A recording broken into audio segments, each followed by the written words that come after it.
நம்ம borrowing subtraction எப்படி பண்ணுறதுன்னு பார்க்கலாம். 32 minus 26. இப்போ நம்ம ஒன்ஸ் பிளேஸ்லேருந்து சப்ராக்ட் பண்ணால் மேலே இருக்கிற நம்பர் 2 ஆனால் கீழே நம்பர் வந்து 6 இருக்குது. ஃபார் எக்ஸாம்பிள், நீங்கள் உங்கள் ஃப்ரெண்டுக்கிட்ட 6 சாக்லேட் கேட்குறீங்க, அதாவது 6 சாக்லேட்ஸ் கேட்குறீங்க. ஆனால் உங்கள் ஃப்ரெண்டோட பாக்ஸில் ஒன்லி 2 சாக்லேட்ஸ் இருக்குது. ஸோ இப்போ அவங்க ஃப்ரெண்டு என்ன பண்ணுறாங்கன்னா அவங்க பிரதர்கிட்ட கேட்குறாங்க. அவங்க பிரதர் வந்து இப்போ 10th பிளேஸில் இருக்காங்க. 10th பிளேஸில் வந்து 3 சாக்லேட்ஸ் அவங்க பிரதர் வச்சுருக்காங்க.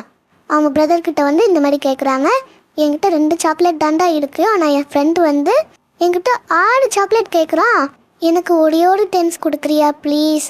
எனக்கு ஒரு 10s கொடுத்தீங்கன்னா என்கிட்ட 10 + 2 12 சாக்லேட்ஸ் வந்துடும், நான் என் ஃப்ரெண்டுக்கு 6 சாக்லேட்ஸ் கொடுத்துருவேன் ப்ளீஸ்டா அப்படின்னு கேட்கலாம். அவன் பிரதர் வந்து ஃபேமிலிங்கிறதுனால என்ன கேட்டாலும் எவ்வளோ சாக்லேட்ஸ் அவன்கிட்ட இருக்கோ அது மொத்தமாகவே ஃபேமிலி மெம்பர்ஸ்க்கு கொடுத்துடணும் எவ்வளோ கேட்குறாங்களோ. ஏன்னா ஃபேமிலியிலேயே family means sharing and giving எப்பயுமே கொடுத்துடணும். ஸோ இப்போ வந்து அவன் பிரதர் வந்து 30 சாக்லேட்ஸ், இப்போ 10th பிளேஸில் தான் நம்ம பார்க்கணும். 3 வந்து 10th பிளேஸில் இருக்குது. ஸோ 30 அப்படிங்கிற மாதிரி தான் நீங்கள் வந்து கன்சிடர் பண்ணணும். ஸோ 30 சாக்லேட்ஸ் வச்சுருக்காங்க. ஸோ ஒரு 10 கொடுத்துட்டா எவ்வளோ இருக்கும்? 20 தான் இருக்கும். ஸோ நம்ம வந்து 10th பிளேஸ் மேலே 2ன்னு போட்டுக்கலாம். 2ங்கிறது 10th பிளேஸ். ஸோ அதோட பிளேஸ் வேல்யூ வந்து 20.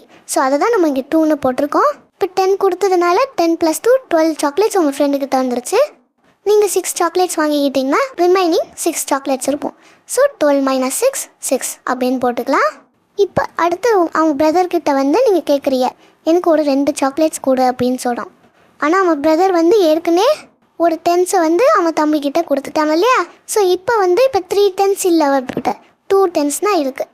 ஏன்னா ஒரு 10 வந்து அவங்க தம்பிக்கிட்ட கொடுத்துட்டான். இப்போ அவங்கள்ட்ட இருக்க 2 சாக்லேட்ஸும் உங்ககிட்ட கொடுத்துட்டா எம்டி ஆயிடும் இல்லையா? ஸோ சாக்லேட்ஸே இருக்காது. ஸோ அதனால் எம்டி மீன்ஸ் 0. ஸோ அதனால் நம்ம இங்கே 0 போட்டுக்கோம். 2 - 2 is 0.